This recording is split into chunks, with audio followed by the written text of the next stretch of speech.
Hello, Rizzo here, and welcome to the very first episode of my Black Ops 4 Zombies weapon guides. This time, we're covering the Reaver C86. References. So, let's address the elephant in the room. Why review Black Ops 4 Zombies weapons? What about Modern Warfare? Well, truth be told, this game has a lot of weird weapons that are really fun to play with.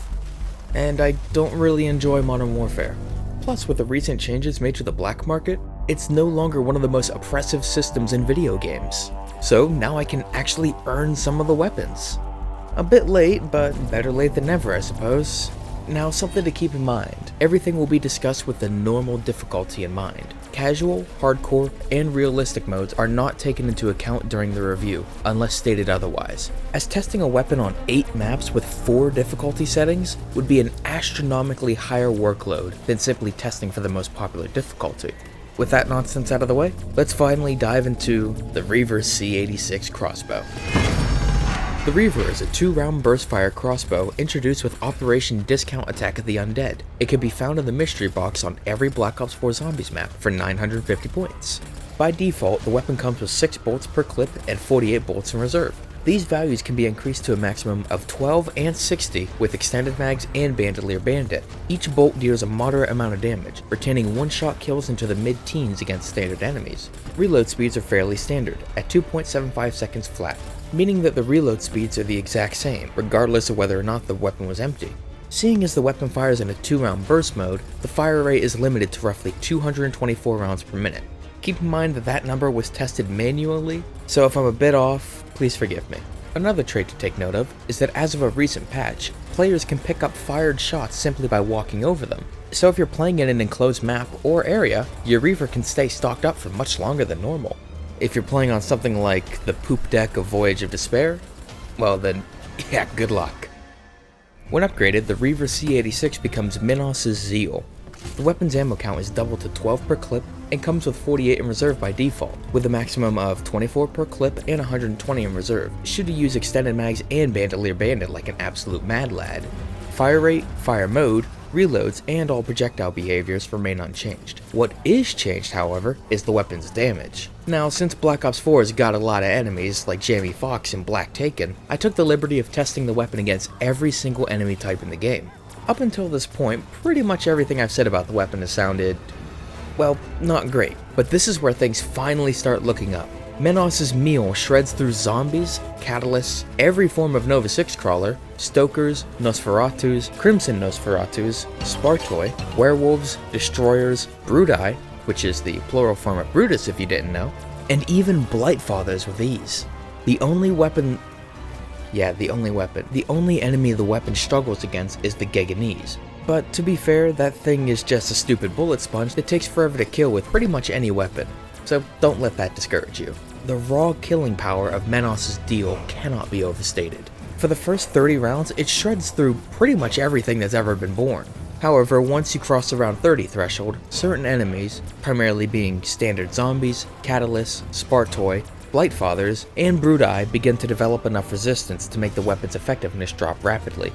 Oddly enough though, the Gladiators of 9 and the Stokers are easier to kill than normal zombies by this point, as hitting their weak points grant massive damage multipliers. Moving on to attachments, we've got quite the limited selection to choose from. The ever-reliable extended mags, which doubles your magazine capacity, the stock, which allows you to move slightly faster whilst aiming down the sights. Yeah, it's only slightly. Remember in the old games where it was like actually noticeable? Yeah, me too. And lastly, we have a unique attachment, the titanium bolt. It says that it's supposed to make your bolts fly faster and with a less steep drop, but I'll be honest, I couldn't tell much of a difference. And on the optical side, we have the compact scope, which allows for a 1.5 or a 4x magnification when toggled. Honestly, don't even bother with it. It's obstructive and you lose a large portion of your peripherals, which leads to more surprise attacks from zombies, and it just looks ugly. Guess it matches the rest of the weapon in that way, huh? Jokes about its appearance aside, with how fucked the spawn speeds and spawn points are in Black Ops 4, you're never really going to have enough time or the appropriate range to effectively use the scope. Plus it is a projectile with a very steep drop off, so just do yourself a favor and stick to the iron sights. Even though they aren't the most impactful set of attachments, there's only 3 of them, so there's no real reason not to equip all of them at once. except the compact scope of course. There's literally no reason to use this thing. You don't even have to use it for camo challenges. For a class setup, I'd recommend not building one specifically for the Reaver, as it's better served as a secondary weapon to a nice and dependable primary. Something nice like the Rampart, the Maddox, or the MX-9 if you prefer to be a bit faster. With that being said, for your special weapon, the Path of Sorrows is an always dependable, if basic bitch choice for the Aether maps, while the Viper and Dragon was my preferred choice for Chaos. As for your starting weapon, well, that should always be the Strife with a stiletto knife. Your lethal will probably end up being Wraithfire, but if there's one thing I learned from doing completionist challenges, it's that you really shouldn't underestimate the other lethals, particularly the acid bombs and the sentry guns. To round out our class, some solid perks to take into any match are Dying Crutch, Bandolier Bandit, and depending on your playstyle and map of choice, either Stamina or Winner's Wail in your modifier slot. The fourth perk is entirely dependent on your primary weapon selection, but if you're indecisive about it, Secret Sauce can be a fun way to mix things up mid-match. However, if you're playing Blood of the Dead, be sure to always find a way to fit Ethereal Razor in there somewhere. The Golden Spork in tandem with Razor is seriously one of the most disgusting combinations I've seen in Zombies since probably the Paralyzer and that Bank Legend Buried. So overall, the Reaver is an oddball of a weapon that fills a very specific niche in Black Ops 4 Zombies, and that is one of special enemy suppression. The weapon cuts through heavies and mini-bosses like a hot knife through butter, or small jokes through an influencer's ego, but lacks the appropriate fire rate and magazine capacity to effectively stand against massive hordes. So rather than use it like a primary as I do in these clips, I'd recommend taking it as a backup to pull out when the heavy enemies start spawning. Seriously, just look how quickly it rips through these things.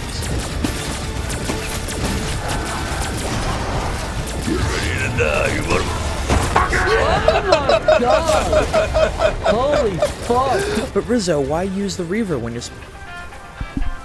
Why am I getting a phone call? Okay. But Rizzo, why use the Reaver when your special weapon can destroy all enemies just as effectively? Oh. Right. It's almost as if the special weapons are a fundamentally flawed idea. Well, that's all for today. If you enjoyed and would like to see more, I made a video similar to this on World War II's last weapon drop. That video will be in the description if you want to check it out. I'm unsure if I'll continue making these videos going forward, as they kinda lack substance, but on the other hand, it feels nice to take only, a week to spend on a project as opposed to like the full month or month and a half I spend on the reviews. But just in case I do decide to continue, let me know what you thought of this one down below. What did you like? What do you think could be improved on? The whole 9 yards.